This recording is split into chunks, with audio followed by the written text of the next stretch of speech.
finding purpose for your life and in your life is one of the most impactful things that will ever happen to you. Finding what you were made for and what you were made to do and what your purpose is. But I urge people to not shut out pain and not shut out tragedy and not shut out hard times, because that is exactly where a lot of purpose comes from. Josh Giambalvo unexpectedly lost his son Brayden after only 26 days of life. The pain was as unbearable as you'd imagine, but it eventually became the very source of his life's purpose.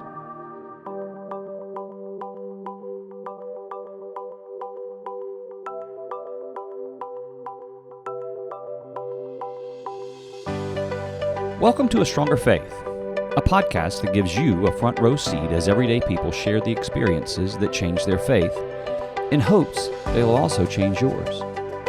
I'm your host, Stacy McCants, and we pray that God uses this conversation to move you toward Him. You know, we'd love to hear from you, our listeners.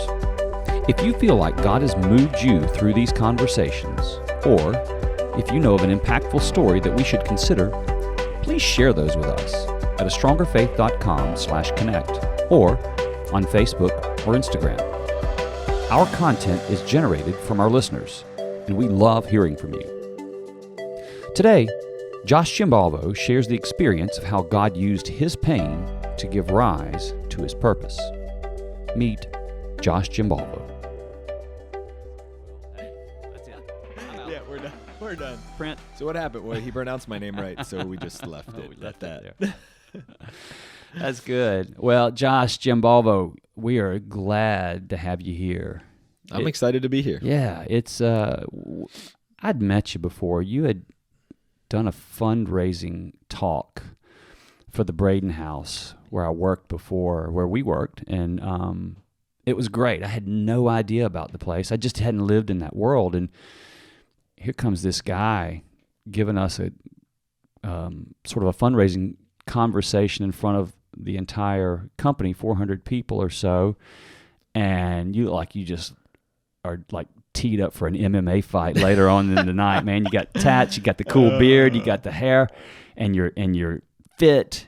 And I was like, what's this guy about to talk Definitely about? no fighting, though. I definitely was not teed up for any fight. No, but that was a great. Yeah. It's so cool to work with companies that want to support us and do those fundraising events. So I will always share my story when people are talking about, the Brayden house and Brayden. And so yeah, that was such a great time. Yeah. And I enjoyed it so much. I got up in there and you're talking about faith, and you're talking about a tough story and your son, and which we're going to get into that in just a few minutes. But anyway, I was inspired, and I think the whole company was, and it was a great talk. And that was when I met you. I guess that was probably, 5 years ago, 6 years ago? I don't know, somewhere in there. It was, I think 5 is right. I think 5 years is about right. Something like that. So anyway, and you've done a lot of work since then. And so when we had coffee the other day, I got a lot more involved in your story and a few weeks ago, and so it was just a great fit for you to come here, and really appreciate you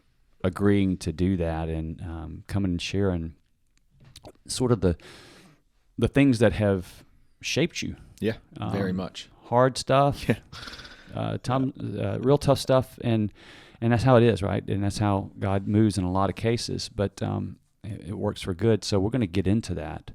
So, I guess this conversation can go in lots of different directions. You are involved in many things, but ultimately, I guess this conversation is about your experience with God, and kind of your own faith journey, and the impact of the experience with your son Brayden. So this whole thing really, in my mind, and you can go in a different direction if you think it's otherwise, but this whole thing really is rooted in Brayden. It feels like it absolutely is, and it's interesting when you go back and people ask where my faith was before, or what differences do you see from when Brayden was here on earth and passed away and all this. And it's interesting to see what your answer would have been way back when. Are you a Christian? Do you have a relationship with Jesus? Yeah, absolutely. And then you go through some struggles and some trying times, and then you actually build a relationship with God and Jesus, and you realize you did not have one. Yeah. So yeah, I absolutely believe, the last 10 years, 12 years, since Brayden, God has definitely shown up and moved and molded the way I live, the way I father, really just a lot of our lives, the way my relationships are with just other people. They were very much moved and motivated through that tragedy and tough time. Well, so tell us about Brayden. Tell me about Brayden and the whole situation that this sort of springboarded the rest of everything. Yeah. So short story long, Brayden was born in February of 2008, early. So an early, small NICU baby, but healthy. So had weight issues because he was 8 weeks early. He was actually 2 pounds, 12 ounces. I say that with a little bit of question in my voice because that's been a long time. I think it was 212. Tiny little baby, ended up going right to the NICU, and really, to all accounts, was a healthy baby. Needed to gain weight, but was weaned off of oxygen and doing really well. And we were at a point where we were just waiting for him to come home. And usually that's at minimum that 8 weeks. So if a baby's 8 weeks early, a lot of NICUs will at minimum keep the baby there for 8 weeks and get them to full term and good weight. And on March 4th of 2008, so not a month in, we got a phone call from doctors that he had developed a burst in his intestine. So it's called NEC for short. It's necrotizing enterocolitis. Something I wish I never did any research about, but it is essentially when the bowel perforates and the things in the bowel go into your stomach. So obviously we know what's in the bowel. It's not very good. It causes infections. And now you have a really little baby trying to fight off these infections. So he got flown to Children's Hospital in Birmingham. It's about an hour away from us. It's our local hero hospital, if you will. It's just amazing for children. Yeah, it is. Amazing for children. And they did surgery and cut off actually a lot of his bowel, and then had a little colostomy bag, so his bowel was actually pulled right to the outside of his body, and they were trying to give him medications to let that infection, fight that infection, in hopes that infection goes away. We would have some issues later on, obviously, because of the surgery, but if we could get that infection to go away, maybe things would be okay. 36 hours from start to finish as far as surgery and getting into Children's Hospital. We got a phone call from the doctor that he was not going to make it.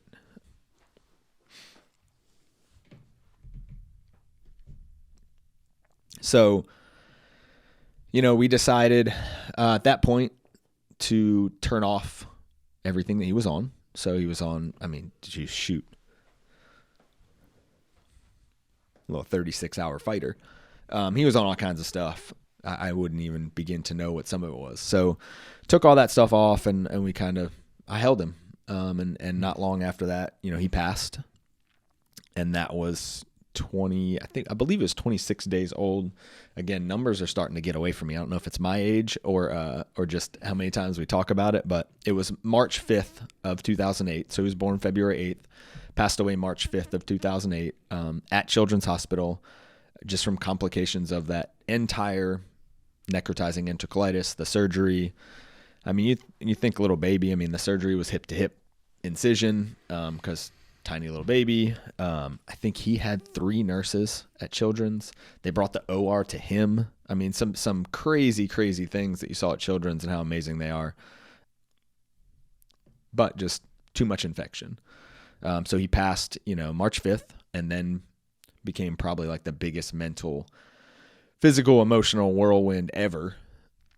I probably have forgotten certain things from between then and just, 6-8 months later. Like, just the grieving process was one, super unhealthy because looking back, I had no relationship with God. I was kind of mad at God. That is, that's his story as far as, pregnancy, birth, pass away.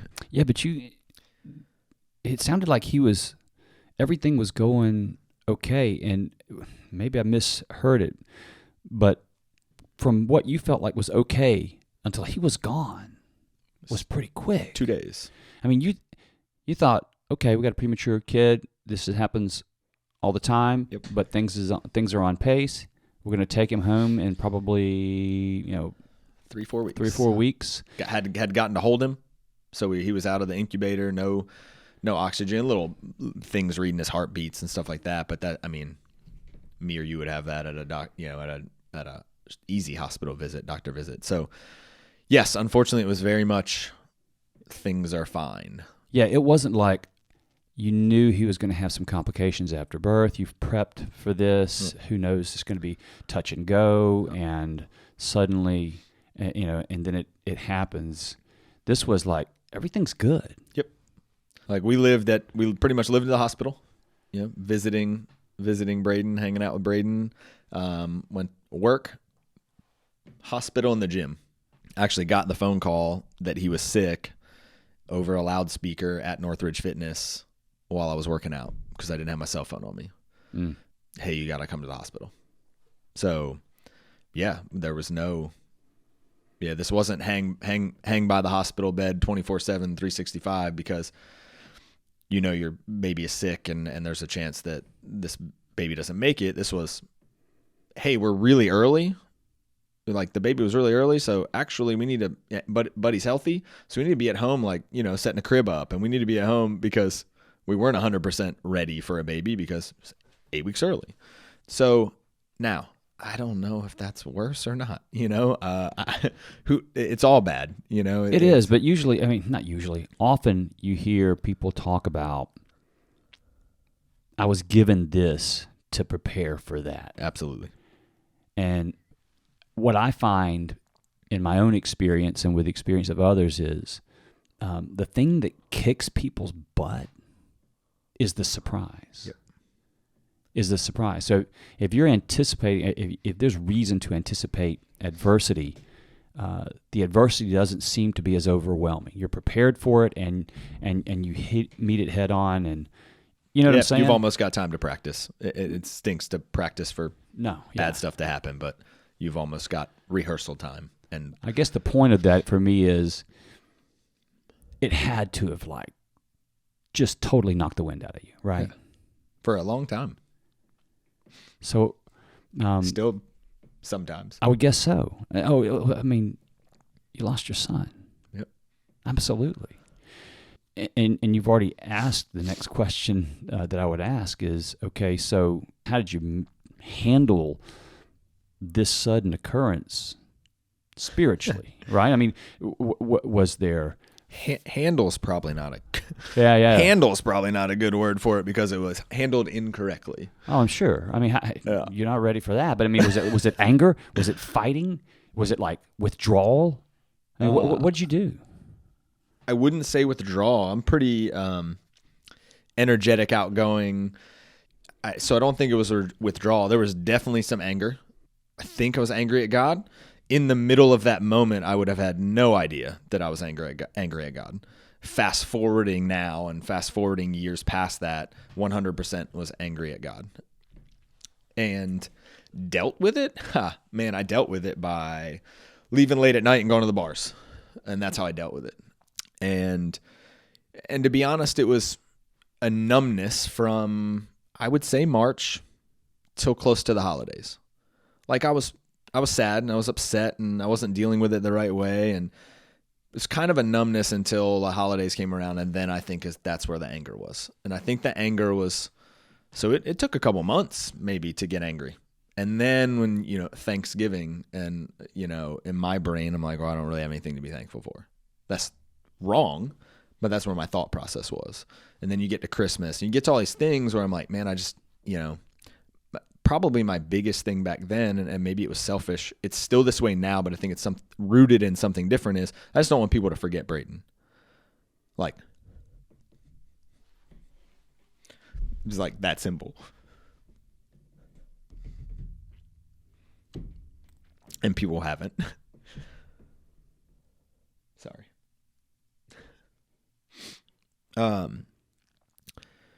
But through all that, yeah, I mean, it's such, like I said before, when you get floored so hard, I think there's lost memories. Like, I know it was handled bad. I know that there was not a faith-based grief.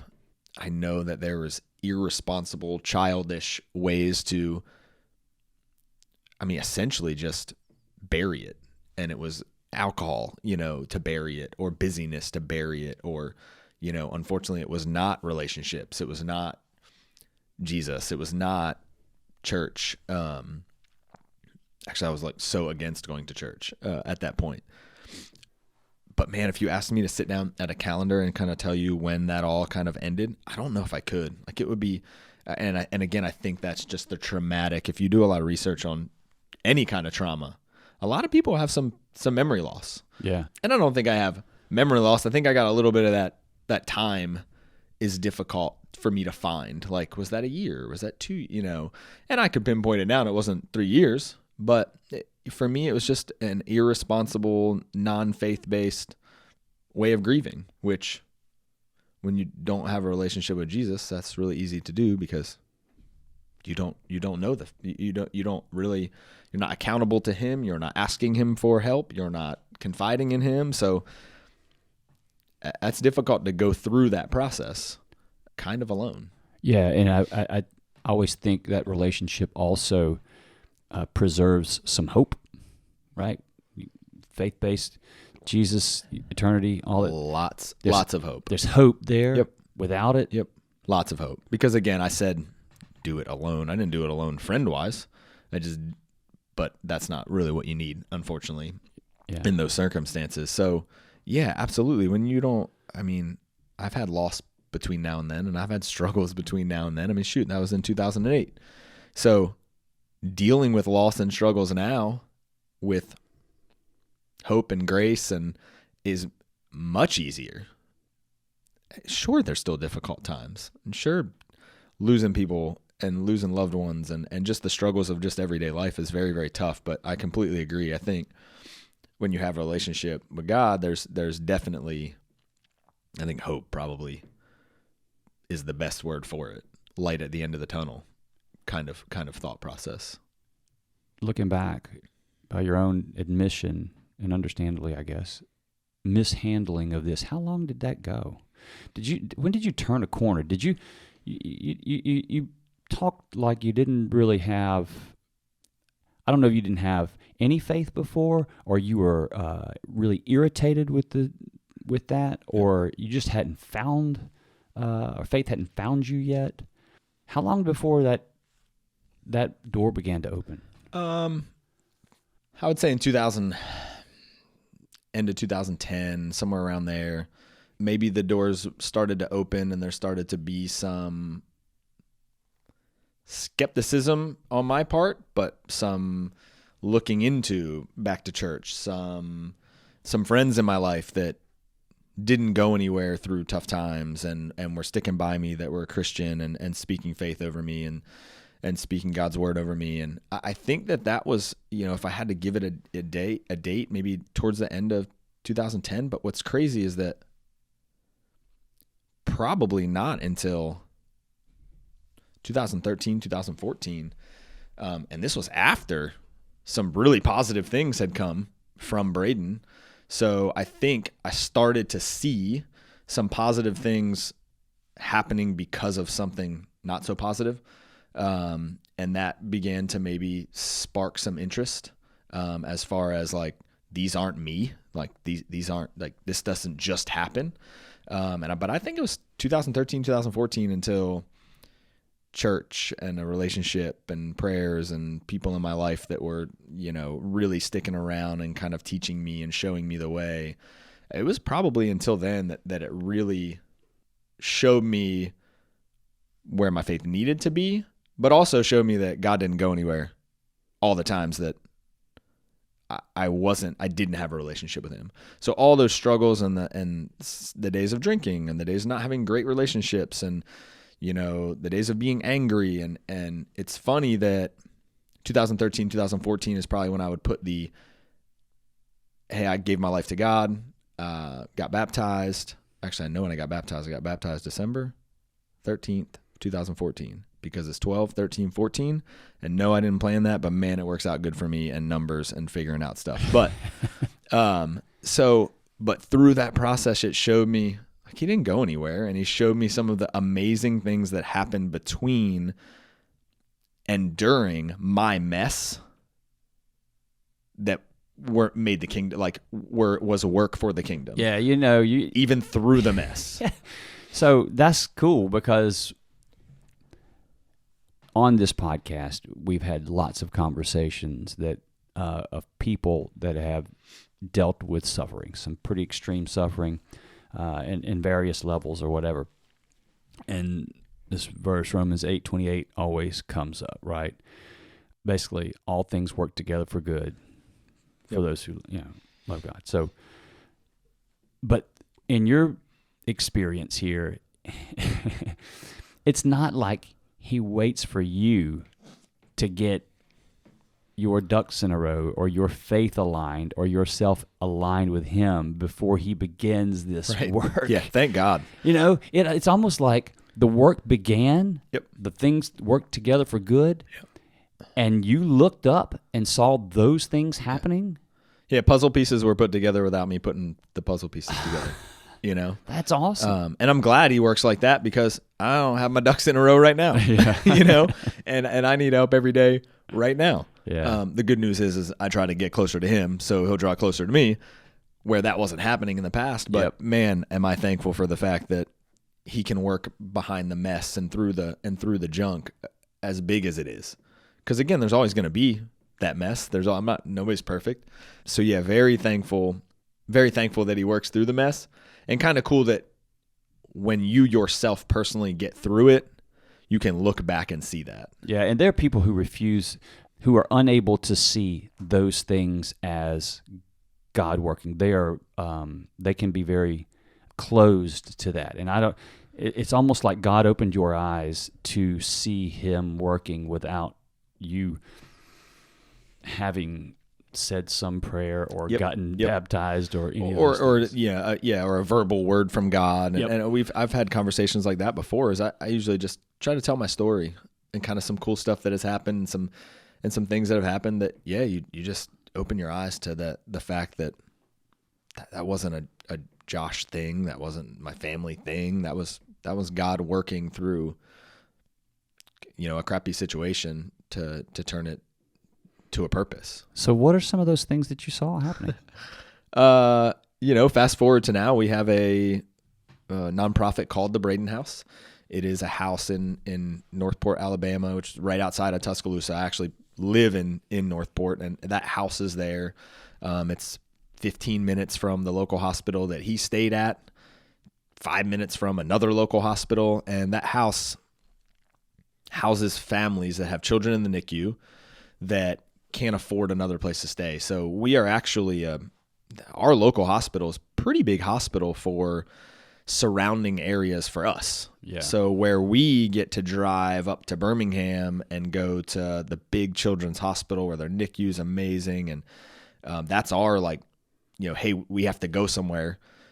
We here in Tuscaloosa are kind of a have to go somewhere place for Pickens County and some counties surrounding us that honestly don't even have a NICU. There's some very rural counties surrounding Tuscaloosa. And it's not even that the baby, even just semi-sick babies. It's not a big illness, but hey, my baby's premature, they might have to come to Tuscaloosa.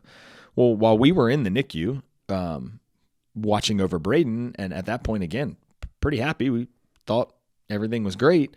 We started noticing some families or some babies that weren't getting visits from families, and we inquired a little bit. Like I said, I'm kind of outgoing, so we were kind of were talking to social workers, and man, we wish this and wish that, and you just come to find out quickly that, not even quickly, I'll reverse a little bit.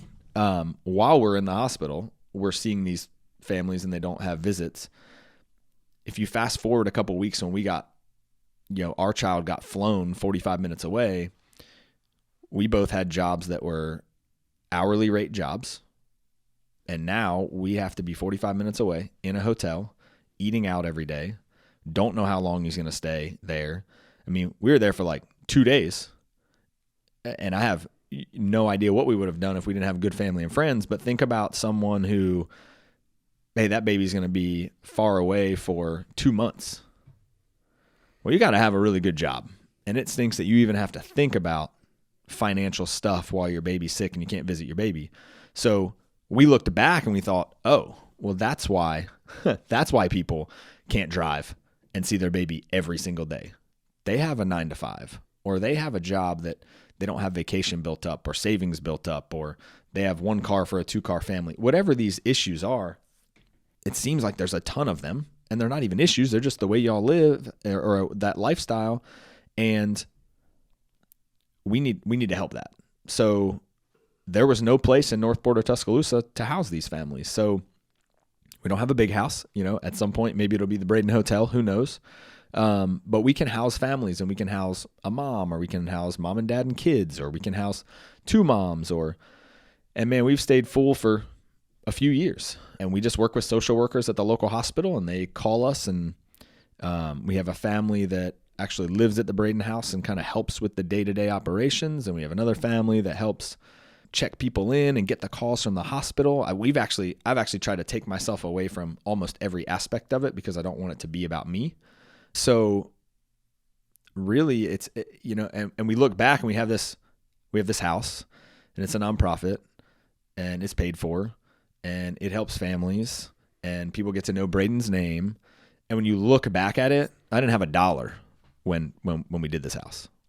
I didn't have $1. So this was people put in our lives, that God put in our lives, that either fundraised or literally physically came and helped paint, or literally physically came and helped build the house, or donated time, or prayed over the house, or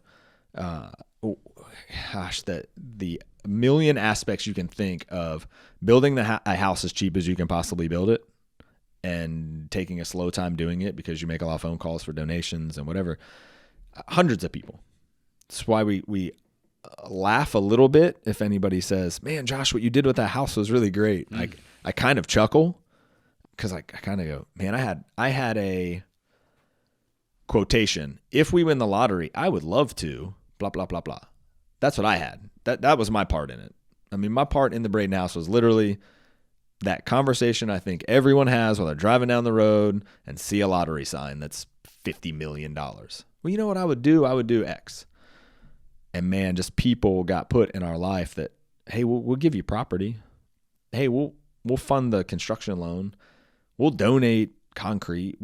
And it just over and over and over again. At that point in my life, I was probably, man, I'm really popular. I got a lot of friends. Looking back, I wasn't very popular. There was a lot of people that love God that heard our story that wanted to help. When was this? What year? I knew you'd ask that question. Oh man, I think that was between Brayden passing and me giving my life to Jesus. So that was in the middle. That was some of the things being put together through a mess to be shown to me later. All those puzzle pieces and brokenness that built a house. I mean, because that's what it was built. I mean, it was built. We were broken. I mean, it was. I literally selfishly just didn't want Brayden to be forgotten, and I wanted to help people. Like, didn't have a great relationship, or much of a relationship at all with God at that moment, but I do have something that's stuck around for a long time that I think my dad taught me. I like to take care of people. I love people. So at that point, it was, you know what? I don't want Brayden to be forgotten. I mean, how can we help these people that don't get to visit their kids? And it was a pipe dream kind of conversation that turned into a actual house and nonprofit.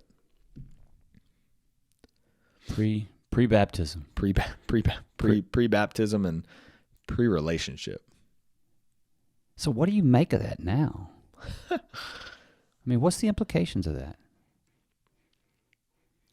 If I had to put it kind of in words, I think that either my purpose or Brayden's purpose, maybe teamwork, me and Brayden, I think our purpose partly was this Brayden house, but I think it was partly to show that your purpose can be painful. And I think it was to show that through a mess and through a tragedy and through pain, that might be where your purpose comes from. And that kind of stinks because that's really tough. Like there's a lot of Bible verses and there's a lot of preaching that are feel good preaching. And I would love for my purpose to just be something simple. I mean, if we're being honest, that sucks. I'd have rather found a different purpose that wasn't so painful. But I think our story of tragedy turning into something really positive, I think just was our purpose. As we've said before, super difficult to see through it. And I'm seeing it more now, seeing it more with relatives, seeing it more with family members, seeing it more. I see people now going through pain and like watch them turning it into their purpose, and it's magical. They're doing some of them are doing it quicker than I did it. But man, what to make of it is tough. And I look back a lot and try to think on, what should have been done differently, or what, man, I wish I didn't go down like the wrong path for a while of how I grieved. And then I kind of stopped myself and realized this just my story. And I think giving a testimony like that and giving a story like that, there are people out there that need impacted in that way. So I just believe that that's where our purpose is. And it's not always the Brayden house. It's simply the Brayden house being a light that came from something dark. If that makes sense. It does make sense. And Brent and I were talking about this the other day. He brought up a good point. That when you hear atheists talk about sort of the evidence for them, or at least in their hearts, that there is no God, is the existence of suffering. Yeah. And that's kind of what they point to as, why would a loving God allow suffering? And of course, as Christians, we ask those questions all the time, and Yeah, I was just gonna say that. That's what's crazy is I have that question. Yeah, I still have that question. Yeah, sure. But you didn't come to faith until after the suffering. Yep. And it's the very suffering that's turned into this really good thing. Yep.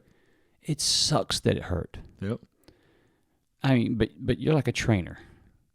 And does anybody walk into your gym expecting to not suffer and see something good on the other side? No, not at all. And when they do, you're in the wrong place. That's not how it works. 100% in the wrong place. Yep. That's the law of nature. Yeah. What's funny is, that suffering is way easier, It is, but it's still. It's absolutely the same thing. It's a miniature version of what God shows you. Yeah. Of absolutely. Truth. Of the way it works. And there's not a lot of Christians who have gone through suffering. It's amazing.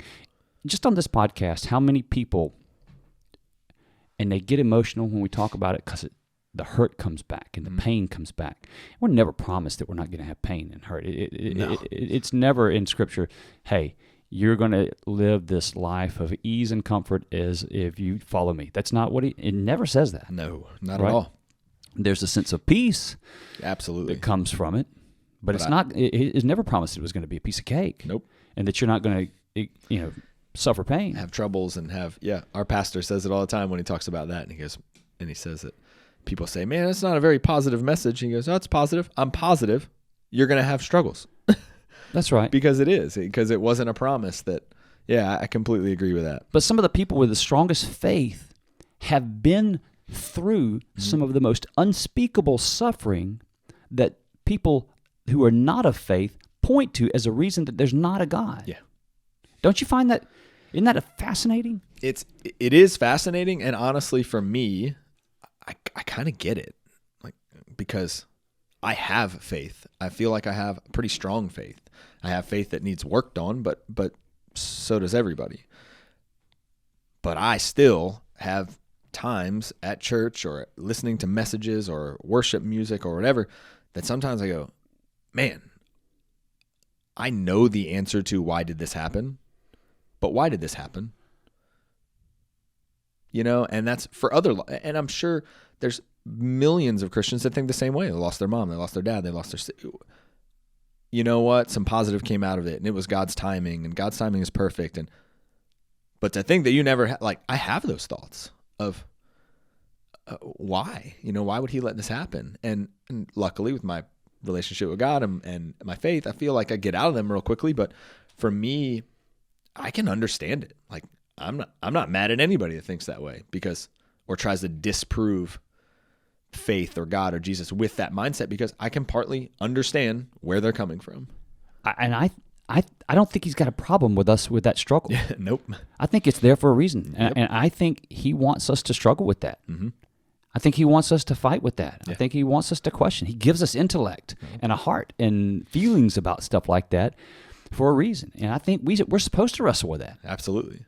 And then he shows you time and time again, whether it be small or big, that he's there and he's working, because he just did something that was kind of unexplainable.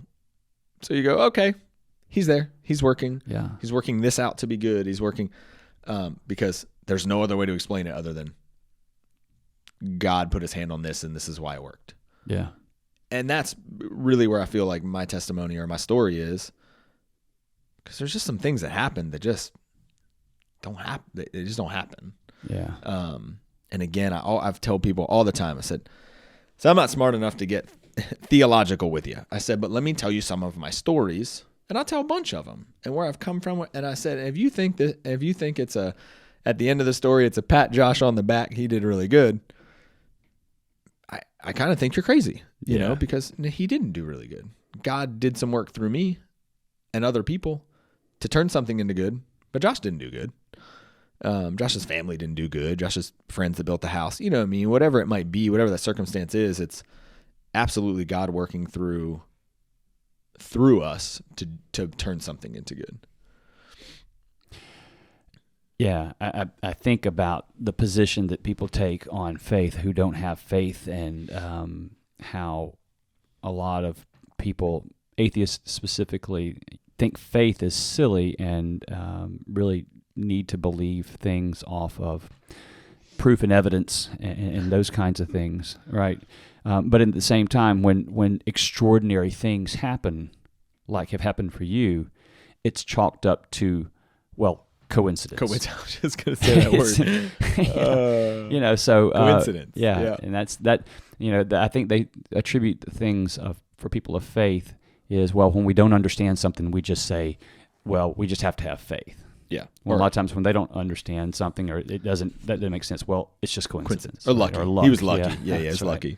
I've been lucky a lot. You know. Well, until you experience glad I'm not a big gambling guy or something, because I'd feel, exactly.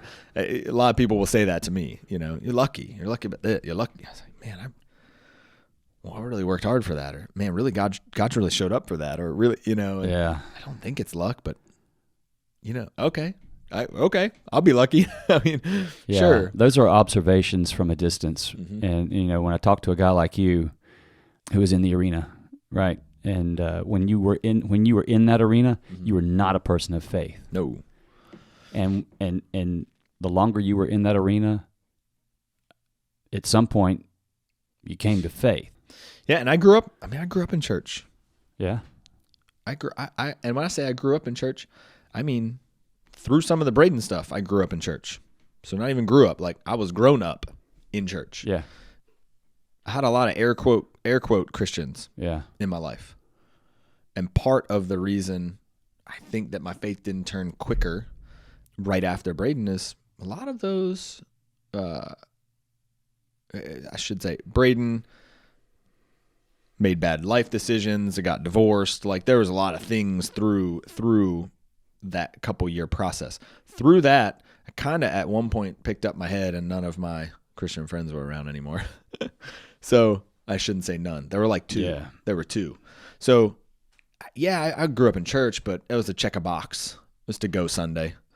And I think that's a lot of people's story. I hear so many stories that it's that way, but that's me, right? That's my personal responsibility for not taking information and going and moving closer to God. And so no big deal. Like, that wasn't my parents' fault. That wasn't a pastor's fault. That was me not moving any closer to God and me not searching and me not an untested faith. Right? Yeah. So I grew up in church, but it's a big difference going to church on a Sunday and having a relationship with Jesus. A big difference. A big difference. And then trying to live it out as best you can, because you're going to fall on your face sometimes, but there's a big difference. So I would even say, yeah, and that's why I try, hey, do you have faith through the Brayden thing? No. And that's hard to say when you're talking to your family that took you to church when you were a kid. That's hard to say with your friends that you were going to church with while you were going through this stuff. But that's the truth. There wasn't a relationship there. There was a Sunday sermon. Attending church and having faith and real faith are two different things. So different. Yeah. And now listen, it's cool because I really love my church now. Mm-hmm. So I do attend church, but attending church and then taking that information and having a relationship, just makes the world a difference. And I think gives you a whole lot of peace. And to be honest, our message yesterday at church was almost rooted around this conversation. Really? Oh yeah. Isn't it cool? Yeah. Unreal. And knew it was coming. Like, I've been around, I've seen God work enough that I knew it was coming because he's done that before. Like, I don't have any words for this. Boom. Oh, there are words. Oh, okay. Well, that was nice. You flip open the Bible to open your app nowadays, with the verse of the day. It's like, man, it's really weird that coincides with the situation I'm dealing with right now. And when I use the word weird, that means that God showed up and put some words because his word is alive, right? He says that, but it's still weird to me. What a coincidence, right? It's a coincidence. I'm so lucky that Bible verse, was right there in front of me. Yeah. And for me, I laugh about it and say, it even has to be one of those Bible verses that's like really easy to read because, again, I'm no theologian. So I'm like, not only does it have to be the right verse, it has to be like maybe the message, a type of verse. So it's kind of funny that they place them in there. And yeah, absolutely. Very lucky that it's that way. Yeah. And the sermon yesterday or it's so fun to see that work.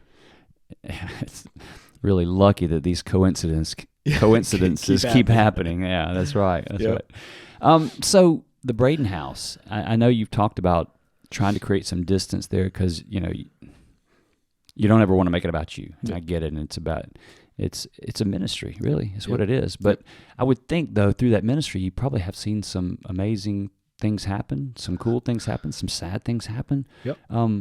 Where have you seen God moving in that? I think simply building relationships. What we have found is even through when I say, my tough time of I didn't really have the money to, go to Children's Hospital and we had family and friends help. And I say all that, but also say we were very blessed. We had jobs, we had cars, we had, a place to live.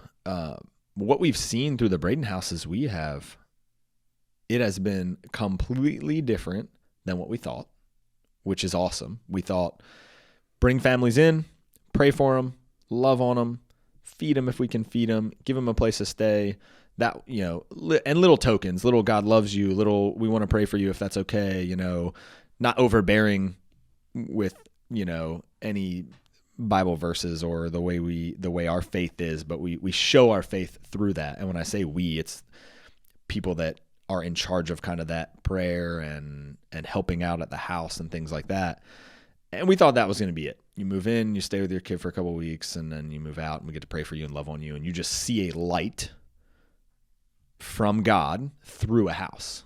And it's turned into so much more because the people we see don't have cars, or it's mom and no dad, or it's mom and 2 kids and no dad, or they're Hispanic, or they're black, or they're different than me. So one, just being able to love on people that are different, especially today when there's so much hatred and racism and oh my gosh, you can go on and on. One, I think that the light shines brighter. And then two, we've been able to step in and again, understand when I say we, it is not me. We have been able to just get gifts. I mean, we'll have a family that isn't going to have Christmas and they're staying in the Brayden house. And I don't have to think really much and somebody will make a phone call. Hey, do you have somebody in the Brayden house right now? Yeah, I do. What are their needs? I'm like, oh man, they might not have Christmas. Oh, really? I've got $500 and a Xbox for their kids. Okay. Little stuff like that, just over and over and over and over again. I mean, rides to the hospital because they don't have a car, gas money, and that $500 and a Xbox is literally a story from a local guy here that is in insurance and loves giving and loves Jesus and goes to church with us. And it's just, and that's happened over and over and over and over and over again. So, and you got no idea how that ripples through that family. It's unreal. Yep. And those are times that we're able to, there's times like that I've been able to go, I've met a lot of these families. When I say I stay away from it, I live across the courtyard. So we live in a little nonprofit area in Northport, Alabama, where we live right across from the housing projects. And so the nonprofit there is just love on kids, love on people, love on different people. So anyways, we're in that. I on my back deck, I see the Brayden house. So I always tell whoever at that moment, because over the past couple of years, we have different families that are in charge of the house and actually live in that house. And they will, quote, check in the new people coming in and show them the house and wash their linens and stuff like that. And I've always told them, listen, hey, anyone can come to my back deck, knock on the door. I'd love to sit and talk with them and pray with them and tell them stories and struggle through hard times with them, even though I have good news about Jesus Christ and faith, but I don't know if I have any great news about the situation they're going through because I know it's difficult. So I've always said, come reach out to me. My way of staying away from it is I don't want to be the guy that walks in the door and shakes hands and, oh, hey, I'm Brayden's dad. This is my house I built. Yeah. So that's the only thing I have met. Yeah. I have had. I'm a godfather of one of the babies that was born, and their family was in the NICU, and I got to hold the baby, and they came afterwards and. Here's a little baby, and we want you to be the godfather. I'm like, oh my gosh, Wow. And we've had weddings in our backyard. So one of the families that were staying there got prayed for. They were there for 2 months. Boyfriend, girlfriend, they got married in our back in at the Brayden house. So we the whole community came together and cut the grass and did the leaves. And that in itself is so funny, right? Like grass cutting and leaf work by 9 other houses in a neighborhood for somebody they don't know to have a wedding in the backyard. To me, that's God showing up. Like I love people. I think people are very positive, but you don't see that. Like drive through some neighborhoods, knock on 9 neighbors' doors and ask them if they'll all get together and mow and cut grass. Come work on my yard. Yeah. It's not happening.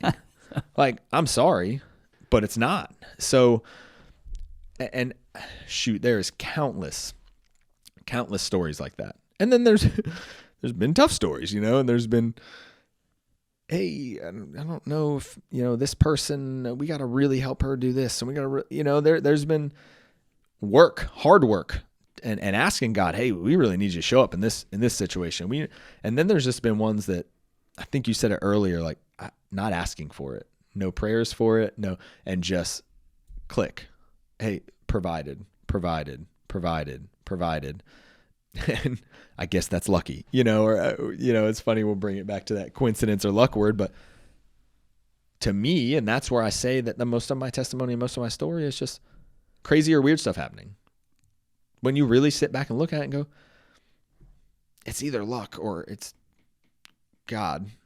And I choose to believe that it's God working through these circumstances. So yeah, that house has been, man, we've had moments where no one was in the house, and that was we were 2 or 3 years where there was always a family in the house, and then there wasn't a family in the house for a couple of weeks, and then we kind of got a little frustrated. We're like, man, is there not anyone out there to help? Boom. I think a family close to us had a fire at their house. super stressed, didn't know where to go. I was like, well, coincidentally, there's no one in the Brayden house for the first time in 2.5 years. Would you like to come stay for a couple weeks? Yeah, we'd love to. They stay for a few weeks, they get on their feet, they move out. 2 days later, a family calls us from the hospital and needs to come into the Brayden house. Again, I don't think those things are coincidences. When you're like, if you go to the hospitals here locally and you ask them how their NICU is to a NICU nurse, they're going to say packed. And they're going to say packed with people from surrounding areas that could absolutely use the house. Like hands down, all the time. So when there is openings, we used to get a little stressed and kind of, man, we really need to be helping people. And now it's, your ears hey, up. something's coming. I actually, weirdly enough, I got a text today. Hey, can you help?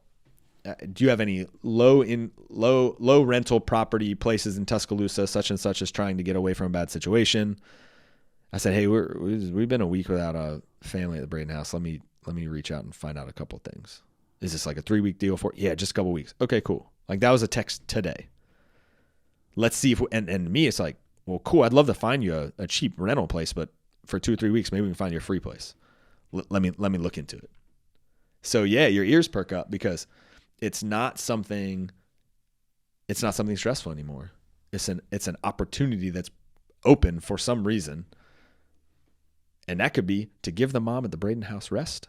And maybe she needs a couple weeks off of the person who runs the house, or that could be a phone call or a text or someone that really needs it that isn't a new mom that maybe we can help. See, that's the thing. I feel like non-believers feel like believers try to cram things in the box that would fit God.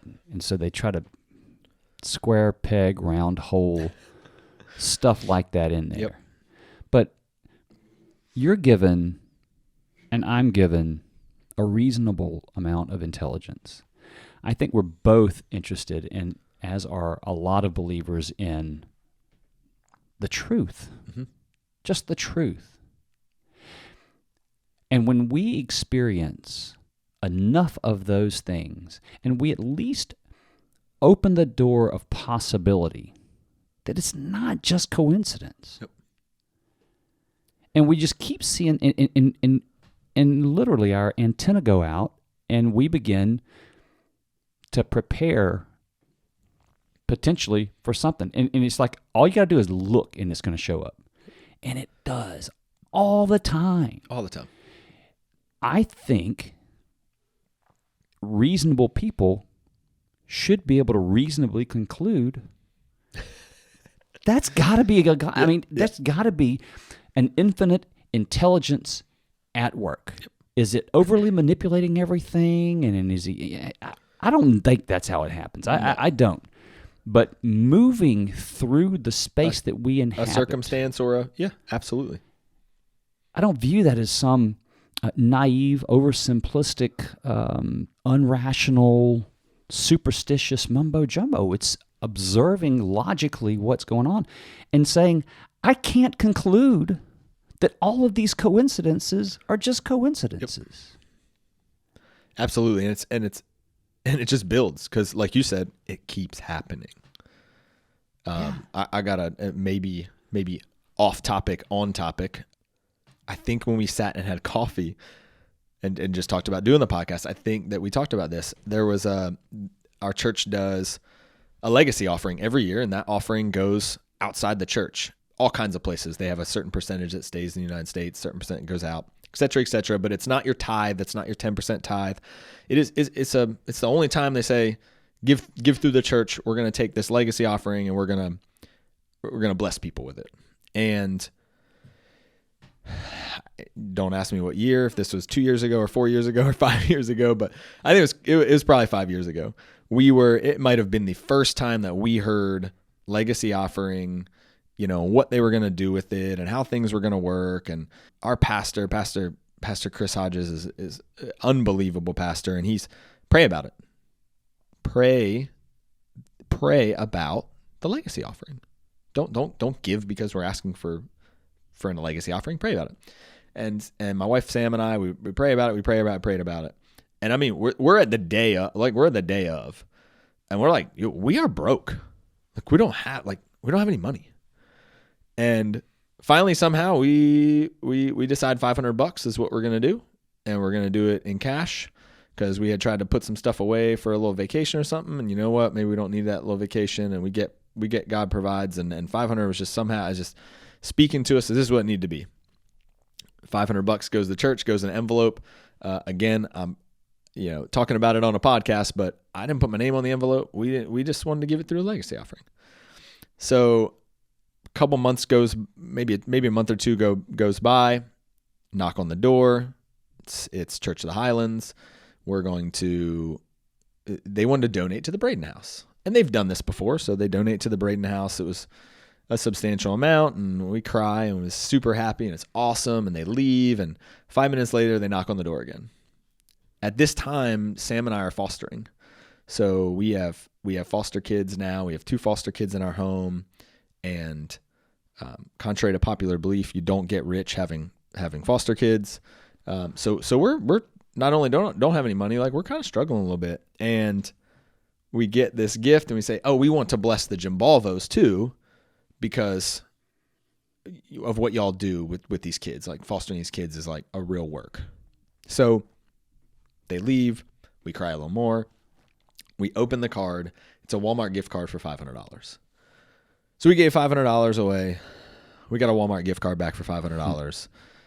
Coincidence maybe, but I promise you that's it would have been spent somewhere like that. Like, their diapers and wipes and food. And for anyone out there listening that's got kids, you're like, yes, because that goes pretty quick.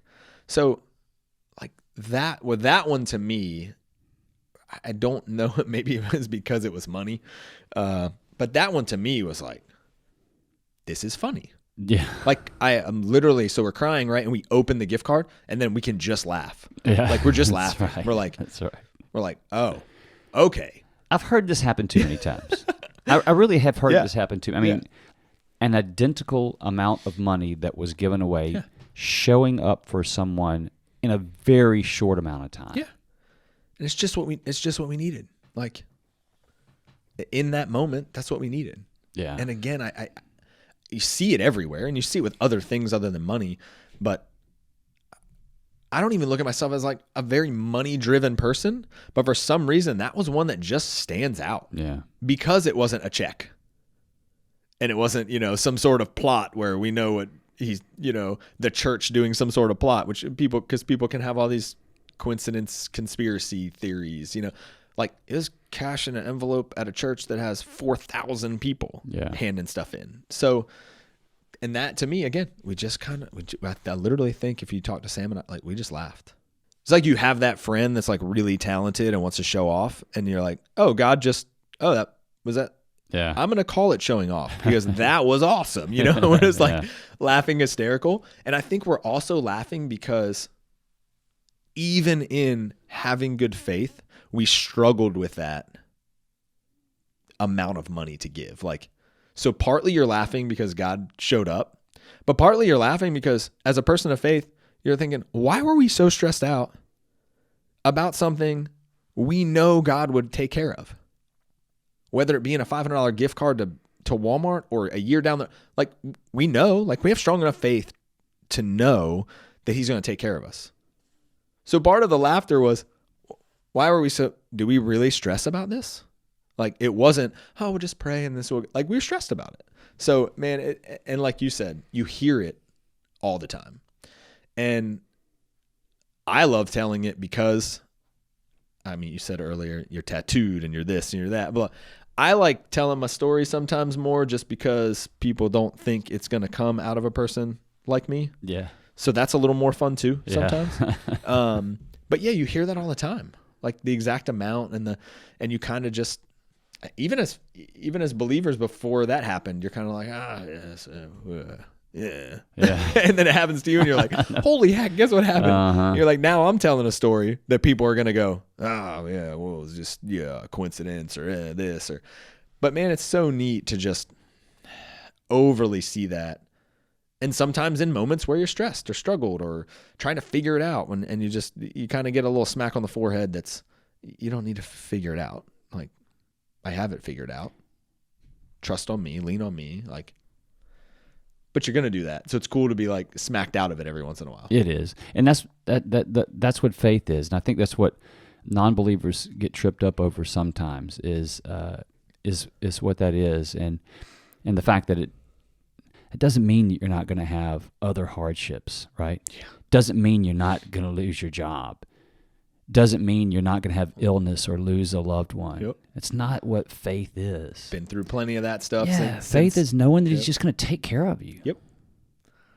And it's not always going to be fun. And not stressing out about it.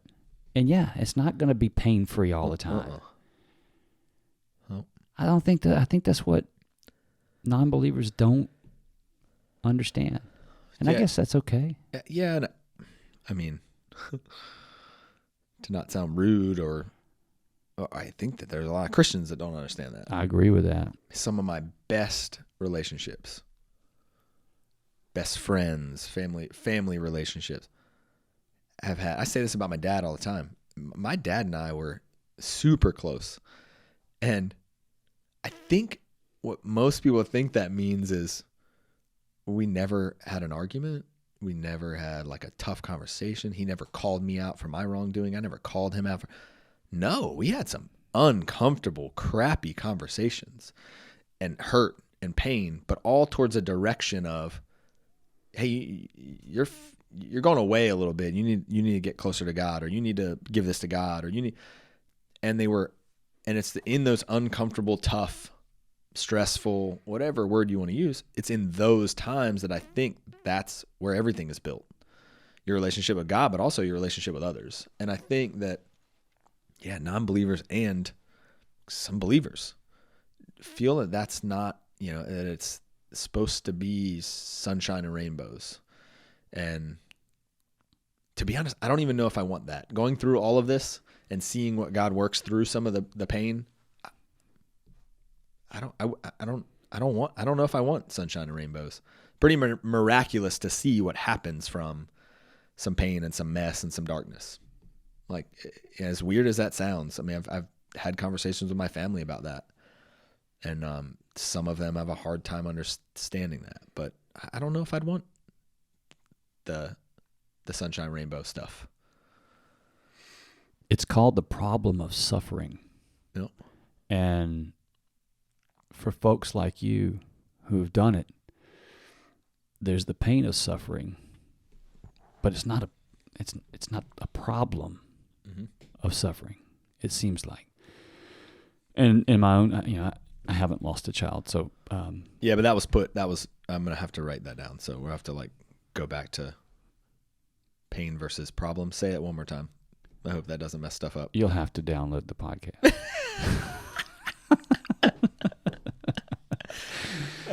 No, it's that was fantastic though, because you're right.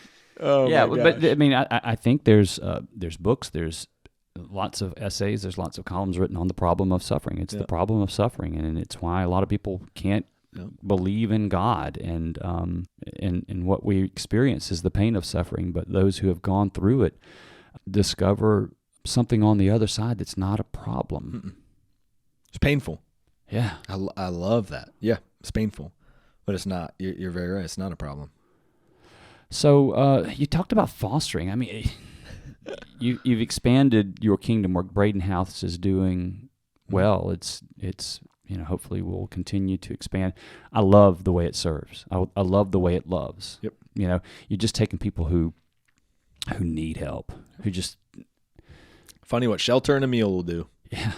To shine a little light. It's just love, right? Yep. And I mean, you're not going over there trying to convert people, and you're just loving people. That's all he asked us to do, really, was to follow him and love folks. Yep. And so that's what Brayden House is doing, and it's impacting a lot of people and has for a while. But other kingdom work that you feel like maybe stemmed from Brayden fostering?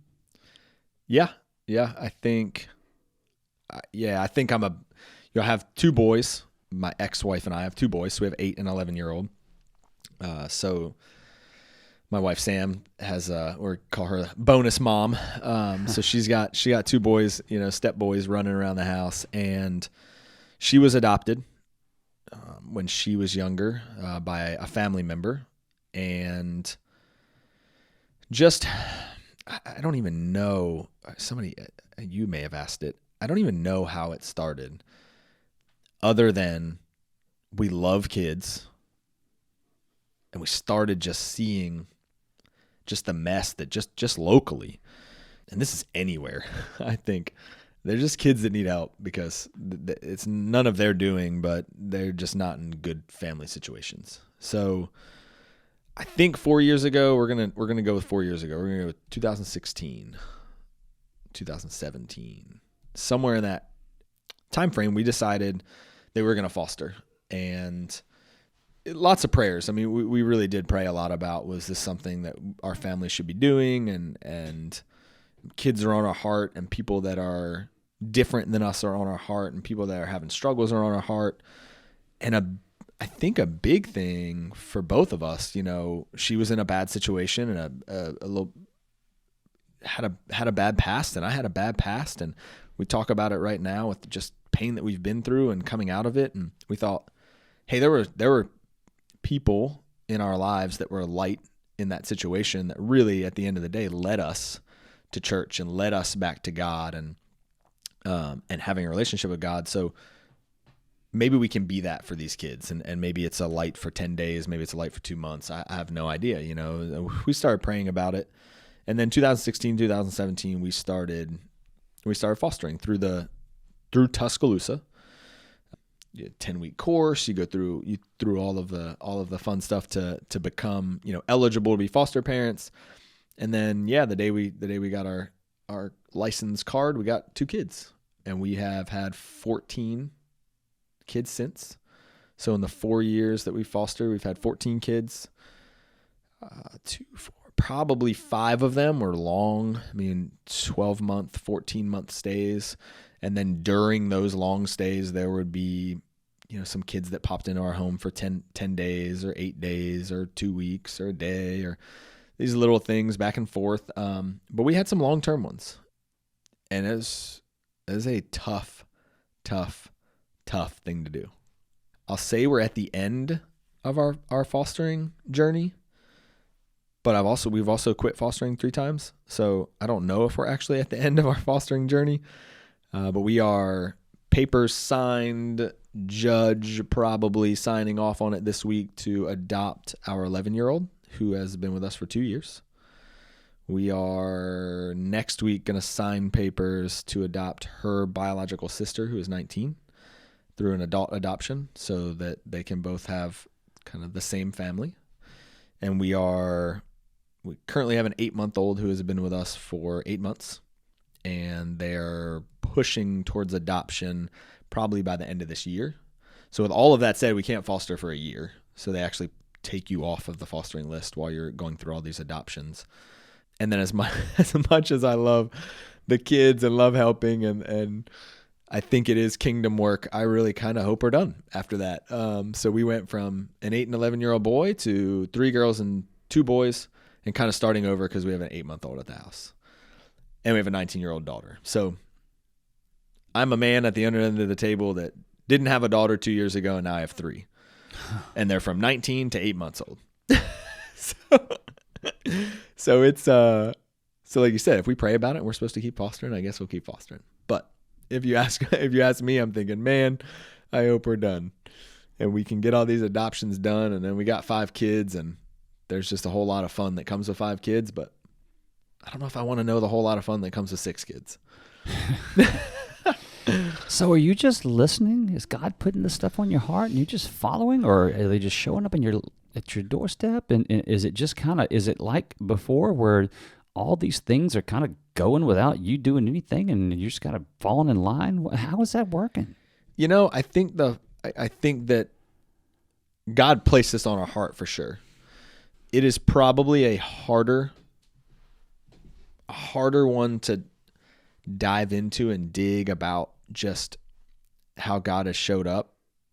I think through fostering, God has showed up in our circle more than anything. I think God had already placed love and patience and kindness and a heart for kids. That was in probably the patience side was in my wife's more than mine, but that was in her DNA, and that was put there by God, and that the love for kids for me was put there, and yes, listening, absolutely, praying and going through processes to where we listen to God more, showing us the way to do this versus closing a door. So doors continued to be open about how we were going to get into the foster care system, and so yes, listening, but I really think he has showed up in our circle more than anything, because it is very, very, very stressful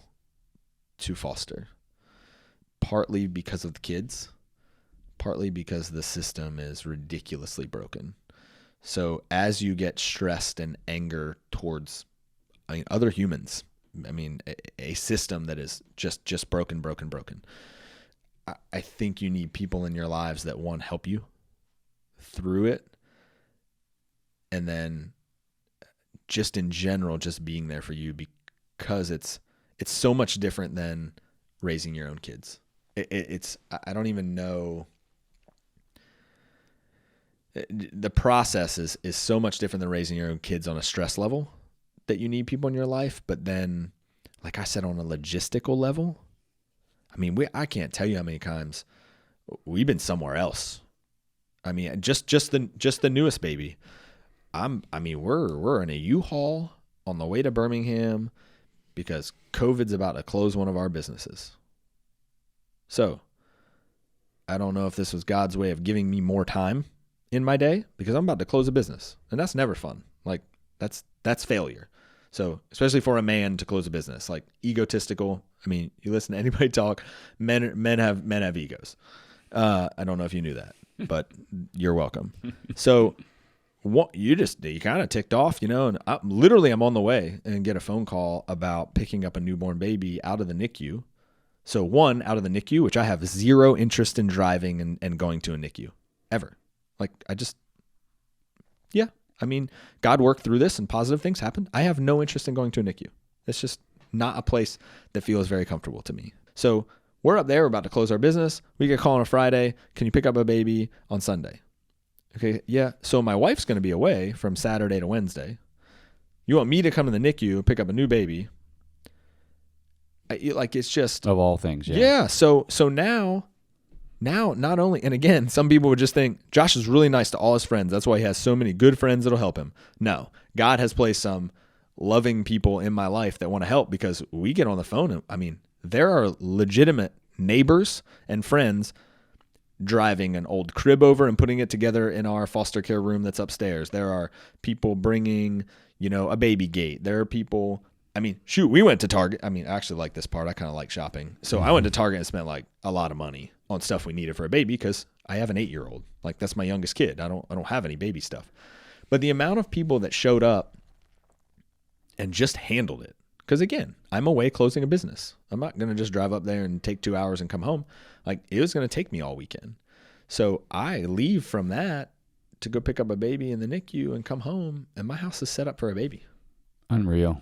And that, again, is not Josh is just this loving friend to everybody. I promised you. I'm kind of a jerk sometimes. So, if you just like me on my merit, you're probably not going to come in and do all this. So it's just so cool to see God working through people. And I think that's how it starts anyways. I think people and testimonies and their love, and people who have forgiven, forgive, and people who have been loved, love, and people. So just people that have been blessed by God blessing others. So I think that's the biggest thing through fostering that we've seen, is just our circle of people was absolutely handpicked and placed in our lives from God. And I can see that now, where I don't know if other people see that. I see that now, because I see that my life's a mess, and I see that I can be harsh and sarcastic, and just my person, I see all these things about me that kind of unqualify me to have these kind of people in my life. But I know I'm qualified to have these people in my life, if that makes sense. So I think that's been the biggest shining light, about the whole foster care system, or us fostering. Now, who knows what that brings later? We badly want to write a book when we're done fostering. And I think that might be part of the reason we were supposed to be in fostering. I actually think that fostering is very, very similar to my Brayden story in the aspect of I'm not going to see what this was for quite some time. Do I believe that it is kingdom kind of work to bring people into your home and raise them as your own? Absolutely. I don't think it's me and Sam doing it. I think it's God allowing us the ability and then the patience and the hard work, whatever it might be. God is working through us. But I really think that there's something way bigger on the other end of this. And I have no idea what it is. I don't know if it's the book. I don't know if one of the, we have the 2 girls that we're about to adopt are just unbelievable humans. And maybe because they got some time to have a normal life with us, maybe they go on and do unbelievable things for the work of the kingdom. I have no idea. But I do think it's a situation similar to the Brayden story. I'm seeing some things unfold, but I really don't know. I don't know if we'll be able to see like what this really did until much later. And honestly, it's kind of exciting to me. It is. Oh. Yeah. I've had a sense before like that something's ahead, and I don't know what it is, but it's exciting. And I can say this, I'll say this also. There was a time in my life when my faith was nowhere. Was nowhere. Yeah. That's probably a good way to put it. No faith. And I had a sense that something was ahead that wasn't good. Yep. And I don't want to sidebar into that too much, but it happened. Yeah. And from that moment, change began to happen, pretty major change. And I began to have this other sense that I'm probably not going to see I may or may not see or directly participate. And heck, maybe this is part of it. Maybe this podcast is part of it, right? Exactly. Or it could be the start of it. Who knows, right? But I guess some people could call that self-fulfilling prophecy. I just don't feel it's not what it was. I know what self-fulfilling prophecy is, and that's just not what it was. There was this sense of a newness. Maybe that's the way to describe it. A newness and an energy. It made me feel like I was at the beginning of something, not at the end of something, whereas previously I'd felt like I was at the end of something, not the beginning of something. Yep. I just felt it. Yeah, it's nice to be at the beginning. Yeah, that's a great place to. That's a great place to be, and everybody loves to start a project. Yeah, it's finishing one. Very few people actually finishing one. Yeah, that's right. That's great to be at the beginning. But no, when you talk about that feeling of something bigger, mm-hmm. and maybe even not even seeing the fruit of it, right? Yep. The things that have taken place already in your life with the Brayden house, and even the fostering. I think you're right. You're likely to be dead and gone, yep. and fruit being produced from that long afterwards. Could very well happen. Yeah, I 100% agree. Likely to happen, and that's cool, right? That's awesome. That's a good place to play. It helps through, and it helps through the stress or when you can have excitement about this is kingdom work, and this could be not just kingdom work of a couple kids. This could be somebody impacting over and over and years after, like you said, I've gone and went. And this is such a neat experience.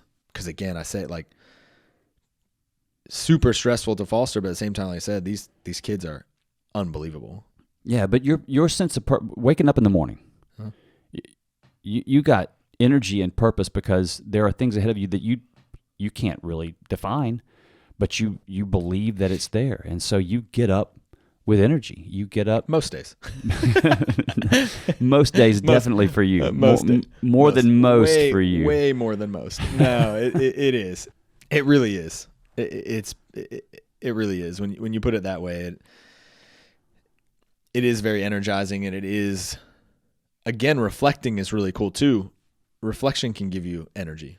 I mean, again, like you talk about just doors that close that were just stressful. Yeah. Like that door, this door closed, and then you turn back around and, well, we have a kid that's homeschooled, and my wife now can homeschool her, and we have a newborn baby that doesn't have to be in daycare, and we're both making a living, but I don't work a 9 to 5, even though I would have been stuck at so there's just all these things that, like I said, it's funny. Like, you think you had a plan. Yeah. You didn't have a plan. You didn't have this plan. And then, again, it doesn't take away the sting of certain things, but it does shine some light on them. And I think one of them is closing a business that I was probably going to be at a lot. Stings and lose money, and it's not what most people would think would be a good thing. But I think for 2 hours prior to coming over here for the podcast, I rolled around on the floor with my 8-month-old. Mm-hmm. So put a price tag on that. I'll take that. Yeah, there is none. I'll take that. Means I have more computer work to do later because I wasted 2 hours. but that's why I can get up energized at 5:30 in the morning and try to get all my work done before the baby gets up. And a lot of this stuff down the line, you gain the perspective, the wherewithal to see how that had to happen over there. Because if that hadn't happened, these other 5 things couldn't have happened. Losing a business, nobody's going in. I mean, that sucks, right? Yep. I mean, nobody's trying to lose money, right? It's too definitely not. It's too valuable in our world. But you sometimes have to take some steps backwards to get to the places you really need to go. Yeah. And so often that happens. And I tell you, if we spend too much time being ticked off about what happened, rather than putting our antenna up and saying, what can happen? What's next? Something's going on here. That's not how I would have planned that, but I got to pay attention. Yep. I think it gives us an opportunity to take advantage of the way God's moving and follow in kind of His will quicker. And that's a struggle. Like when you're a believer, there's doors opening and closing. It sometimes can be stressful to, is this a sign? Is this where He's pulling me towards? Is this, because you asked the question about, are you following what God asked you to do? And I think I've told you before, I've never like verbally heard from God, right? Hey, do this. And people have had those experiences, and to be honest, it might freak me out, and I might be happy that I haven't heard those circumstances, but man, I get some heart pulls and some tugs, and I just believe that they're from God. So, I mean, again, the daughter we're about to adopt fits in our family like you wouldn't believe. One day I'll give you a picture and you share it all over Facebook, and I'm going to share it all over Facebook soon because we can't share on Facebook while we're fostering, but we can when we adopt. She looks just like my wife. Yeah. So when people, like and I introduce her, like, this is my daughter. Like there is no, this is my foster daughter. Like, this is my daughter. But then when I get in deep relationship with people and they ask questions and I say something about adopting her, they go, she's not Sam's? Yeah. Like, no. So she fits so unbelievably well. And she was a kid who came into care while we, air quotes, had quit fostering, and reluctantly said we would keep her for one day because that's all they needed till she got placed. And you want to talk about heart tugs and pulls, because again, it is not easy to bring a new child in the house. It is not that we brought this kid in the house and she just talked so much and loved us so much and hugged us. Like, that doesn't happen with foster kids. Like, they usually shut down. So it had nothing to do with some 24-hour relationship we built. But the next morning, that just was like yanking and tugging and pulling of like, nah, she probably belongs in your house. Mm-hmm. And you can probably impact her in great ways. And it turned into phone calls and attorney phone calls and DHR phone calls. And again, fast forward, June will be 2 years, and we're about to adopt. That's awesome. Yeah. So let me ask you this. What does your faith walk look like on a daily basis? I wish it was the same every day. Yeah. Yeah, I wish it was the same every day.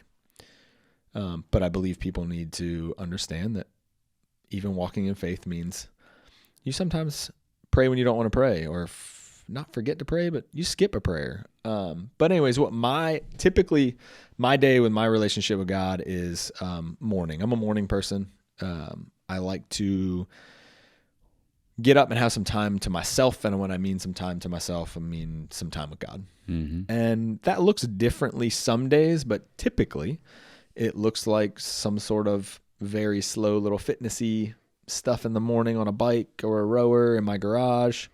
I have a sauna, I have a cold tub, I have a little routine physically and fitness wise that I follow. And during that routine, it is, either a 12-week Bible app study, or it is breaking out my dad's old Bible and literally just finding stuff he highlighted or wrote in, because my brain doesn't want to do the study that's on the Bible, because I don't sit well, and I don't, so I kind of find some creative ways to get into God's word, because I try to keep my brain from going different directions. So every day is a little different, but I try to either audibly listen to the Bible app, read it, or open a physical Bible, worship music. And I think our church is like 5-5-5 is what they'll call it. 5 minutes in prayer, 5 minutes in worship, 5 minutes in the word. Those are the daily things that I try. And that's 15 minutes. And sometimes, not going to lie, sometimes it's very tough, and sometimes that gets skipped. Sometimes, 5:15 in the morning comes, I come down, I get a coffee, and then a baby starts crying because she doesn't feel good. And me, I'm really, really bad at picking it up later in the day. So if it changes my morning, I don't do well with that. And then trying throughout the day to have some time with God at some point. And sometimes for me, we drive a lot with kids' sports and stuff, and sometimes that's just in the car. And that's just remembering that this friend is having a struggle. And that's just remembering that, these two are having an issue with their marriage, or it's usually for me, my car rides or my middle of the day are just trying to go to God with other people's struggles. But the morning for me is typically where my relationship with God starts. And then again, he's not a vocal talk to me kind of in the morning. I always hear stuff later or throughout my day. Just like I told you with a text message about a way we can help, or and answering those prayers, and kind of little sneak of, hey, I was listening to you and this is what's going on. But my day-to-day walk is just that simple. And then telling my story as much as possible. So I've told the Brayden story a lot. I've told been divorced, closed businesses. Like, I've had a tough walk. And I've told those stories a lot. So I think, my relationship is kind of that spending time with God. And then the way I live it out is I really just try to say yes, and I try to tell my story. Mm-hmm. And it might be pieces of my story. It might not just be the Brayden story. It might just be pieces of, hey man, like, been there, done that. You going through a tough time with your marriage, been there, done that. You going through, been there, done that. Like, I'd love to help you. I'd love to pray with you. So that's kind of, that part's easy. And I think just is almost a catalyst to like how you live it out. So those short moments, and sometimes they're a lot longer than that. Sometimes the whole hour in the garage is prayer and worship and the word, and oh my gosh, something that my dad highlighted in that Bible. And let me look that up and find out more about what that means. And sometimes that's much deeper than that. But essentially, I think it's a catalyst to the rest of the day, the rest of the week, really the day. If you think Sunday, you start Sunday at church to start your week. I like to think of those mornings as like a start to my day of just doing my best to get out of the way, even though I know I'm going to get in my own way later in the day. But the morning is a nice spot for me to like try to, hey, I'm going to give this day to you, even though I understand I'm human and something's going to happen and I'm going to get in my own way. And then Tuesday, I'll try to get out of my way again by spending some time with him in the morning. Yeah, that's a thing that even when you're crunched for time, I find it helpful for me to press that button that says, all right, God, I'm about to start the day. I'm asking you to fill me up with your Holy Spirit. Yep. I mean, sometimes I got 30 minutes, or sometimes, man, I can get down. My wife will let me go and say, I can pray for an hour. And man, that's cool when you can do that. But lots of times it's like that because I feed the kids breakfast and all that stuff, and it's 6 something or whatever. And I don't always get up early enough to have that big window there. Yep. But sometimes it's almost like, hey, look, I'm about to get started here. I'm just asking you to fill me with your Holy Spirit today. Give me your wisdom. Put that in me, right? Let me be a light to others. Teach me how to love more like you. You show up today. Yeah. That's right. And it's almost like pressing that button. It's not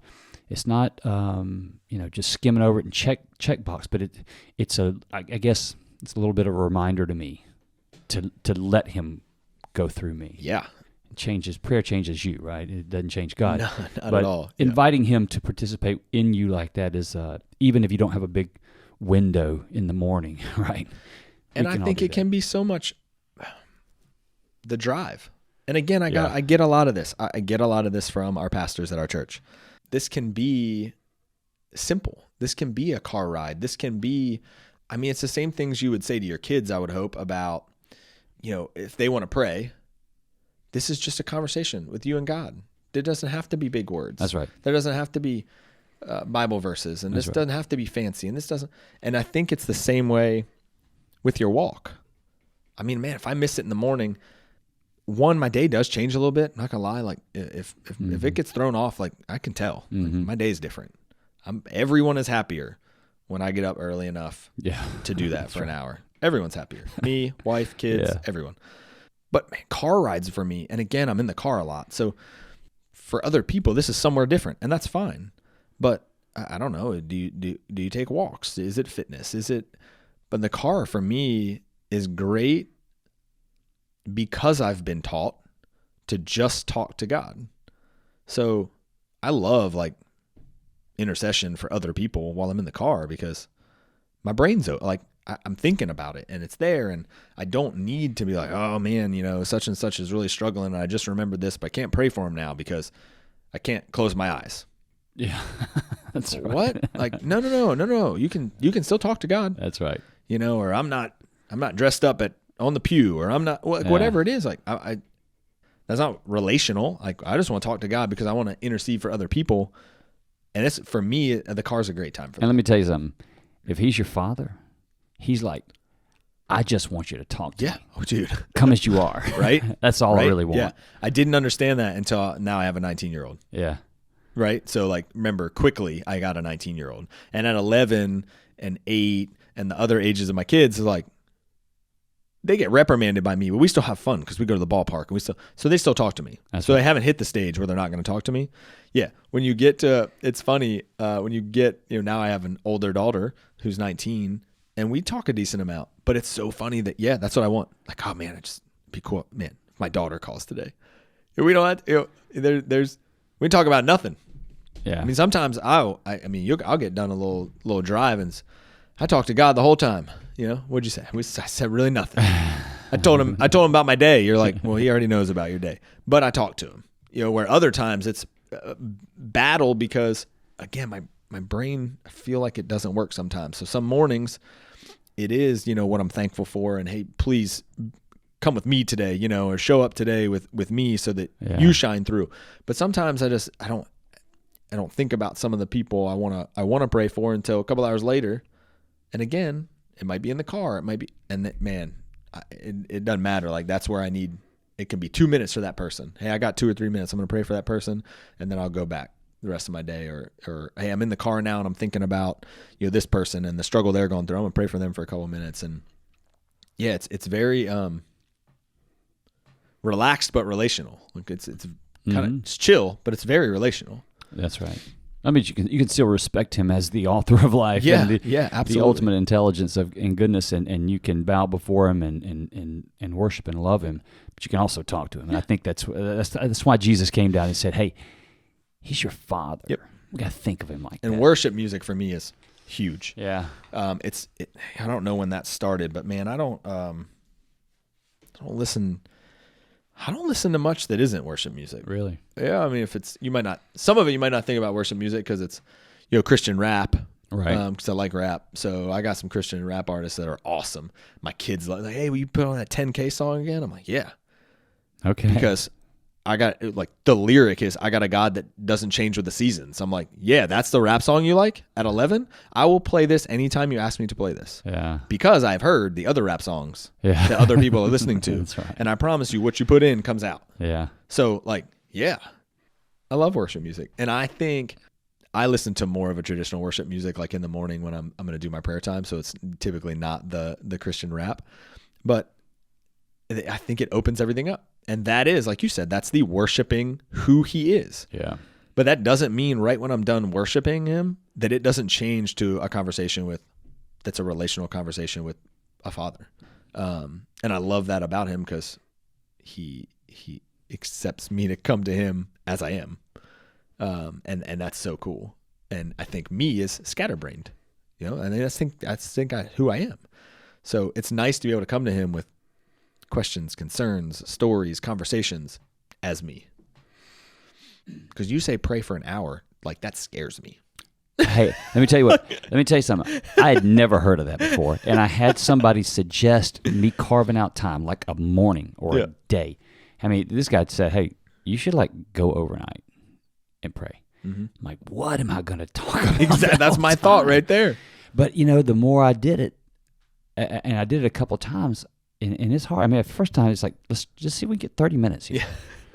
Yeah. And I tell you what, the longer I was in that prayer, the more I began to discover what I really wanted to pray about. Yeah, I get that. And it got scares there. Me. But hey, let me tell you something. When I first started, I was there, and I'm like, all right, here we are. What are we going to talk about? And it's quiet.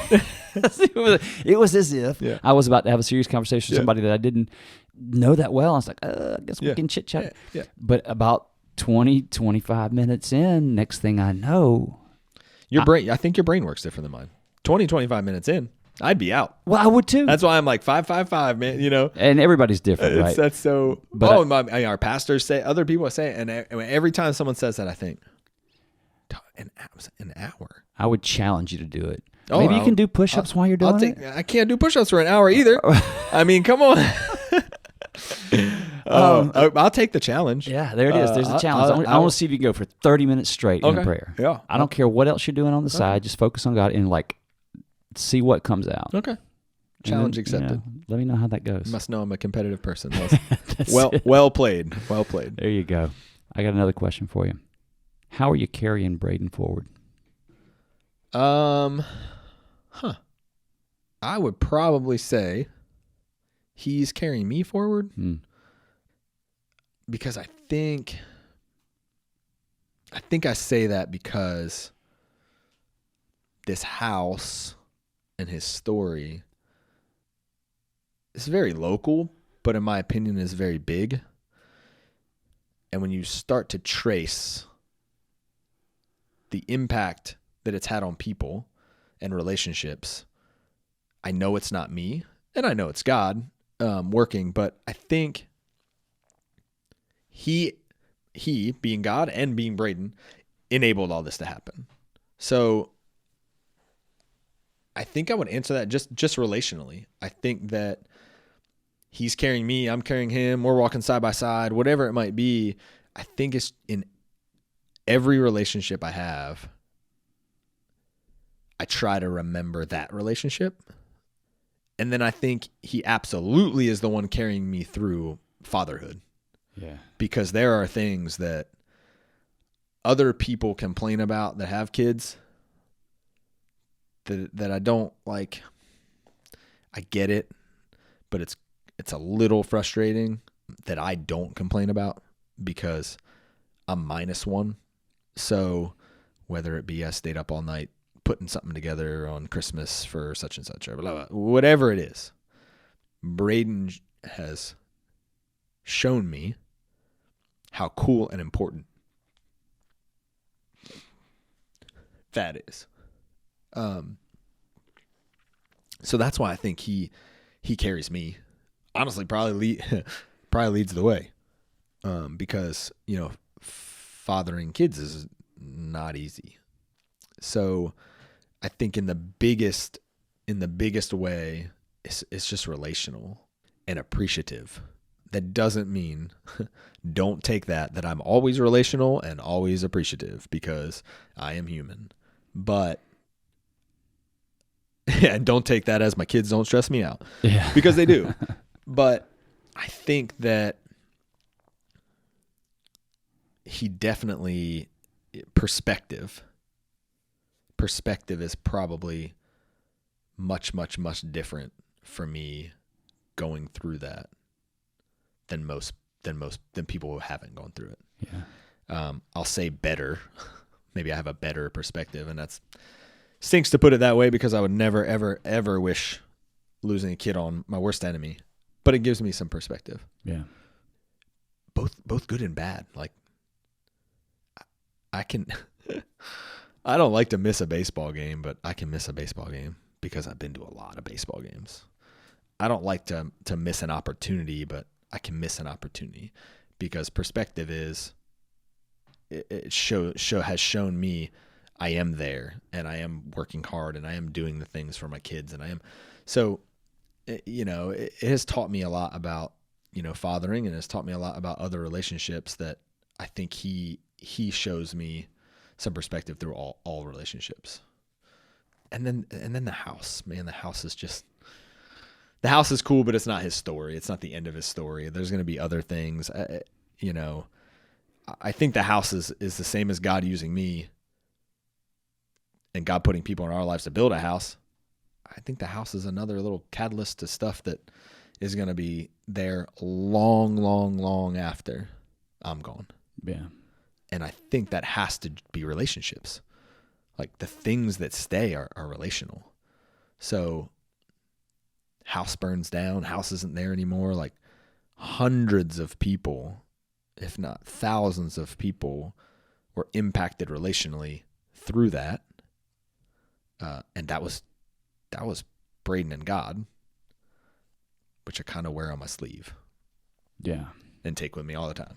So, but when you ask that question, I just, for some reason, sparked right away, like, I don't think I'm carrying him anywhere. Mm-hmm. Which is good, because I think him and God and him and Jesus, they're on the same team, Yeah. They're the ones, I think, carrying me or carrying us or carrying anyone in that whole circumstance. He's carrying the people that are staying in the Brayden house. He's carrying the people that came to work on the Brayden house. I mean, I spoke at a charity thing at your all's old job, and now we're doing a pocket, like, Isn't that funny? coincidences. Yeah. Like, he's done all that.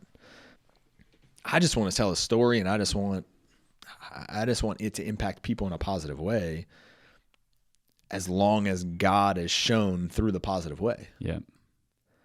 And I think that just continues to happen when people ask to tell my story, or people inquire about my story. So I think that's how we're going to kind of proceed forever with Brayden. I say on my sleeve, just he's part of a very big plan. I think he was a big part of a big plan. I think so too. We never let anybody out of here without trying to somehow package up their experience into a message for others. How about it? Huh. Yeah. I think it's crazy what church was about yesterday. Church was about walking wounded and going through, like, making a choice to go through some situations with God. And I think the biggest message from probably my story, my whole life, the Brayden story, is probably twofold. I think that finding purpose for your life and in your life is one of the most impactful things that will ever happen to you. Finding what you were made for and what you're made to do and what your purpose is. But I urge people to not shut out pain and not shut out tragedy and not shut out hard times, because that is exactly where a lot of purpose comes from. And that's tough, and that's not everybody. I do not think that everyone's purpose came from a challenging circumstance. I think that everyone will have challenging circumstances. But I do think that there are people out there that do not have purpose for their life, and they don't have purpose because they have closed the door on something bad that has happened. Whether it be they close the door to God, or whether it be they don't think about that thing anymore. They don't talk about it anymore. Whether it's negative, towards other people about it, whatever it is, I feel like it's boxed up and they're searching for purpose, and their purpose is right there. It just happens to be super painful. So when I say I love talking about Brayden's story, and I got no problems talking about his story, and I want to share my testimony, at the same time, I don't like talking about his story. It's painful. But I think that would be my message is that be open to the unfortunate idea of you might be right in the middle of literally what God is calling you to do for the purpose of your life. And you could be in a super painful moment. But how many examples have we heard of that? How rough marriage times to a marriage counselor, down the road, you're a marriage counselor, people that are homeless coming out of all that and helping the homeless later. I mean, there's just so many stories that it might be redundant and it might be the same message for a whole lot of people, but I think that you just might need to find purpose in your pain, because it might be there and it might not be, but it might just be God's way of showing you that He's opening some doors and something's the miraculous and miracle is about to happen. I know that is penetrating somebody right now, because I guarantee you somebody listening is having that, and they're fighting it, and knowing, or at least opening the door to the possibility of purpose in the suffering and the other side of it. That's a real big truth. Yeah. That's a real big truth. I think it is, and I think also something that's super important is don't feel like you got to nail it. Yep. Don't feel like you got to figure it out. Don't feel like you got to be perfect. And don't feel like after you find your purpose, everything else goes smooth and right. Like it's finding your purpose through pain. It doesn't mean the pain will end. Yep. You just get to do the whole pain thing with a whole different perspective of hope and grace and love and eternal life. And you get to do that whole pain thing with a purpose instead of just going through pain. Yeah. With hope. Yeah. That's real. That's really good. That's really, really good. Josh Giambalvo, we needed you here. I'd loved being here. Needed to be here. It was, I love it. This is a great conversation. And I hereby challenge you to 30 minutes. Like consecutive now. It can't be like I know what you mean. On now. You don't have to spell. You don't have to spell it out. I know what 30 minutes. I'm getting terms and T's and C's written up on this deal. So like if I tell somebody they got to run for 30 minutes, it can't be like 1 minute now. Yeah, no. 1 minute later. You're not loopholing me on this deal. You're not loopholing me. I won't do it. Shoot. Again, I'm competitive enough. I'm gonna wake up tomorrow morning with 30 minutes of prayer. I'm gonna text you in the morning and say, "Listen, man. Like, you know what? I hit 45. How about that?" And then I'm gonna say, "And I'm doing 15 tomorrow." Oh, well, that was good. If we believe that God is the author of all creation and life, that He is infinite in goodness and that there's nothing outside of His reach, if we believe He is spirit and love itself, and that He is always moving in our lives to bring us into alignment with Him, to bring us peace, fulfillment, and joy, if we truly believe this, we only further harm ourselves when we allow pain and suffering to destroy us or move us away from God, rather than see it as a door to purpose, fulfillment, and connection with God. It's outlined from cover to cover in Scripture and is precisely what Josh is explaining that he's learned through his experiences. So don't bury your suffering. If you do, you may be burying the very door to your purpose and fulfillment. Thank you, Brayden Giambalvo, for continuing to steer us toward our loving God. Thank you for joining us today on A Stronger Faith. We pray that God speaks to you through what you've heard today. Also, we want to hear from you. Your messages of how these stories are impacting your faith or the faith of people you know mean the world to us, as does your guidance toward people we should be talking to. Please visit astrongerfaith.com/connect or reach out to us on Facebook or Instagram to share what God is placing on your heart. Until next time, we pray for peace and a stronger faith for you and those you love.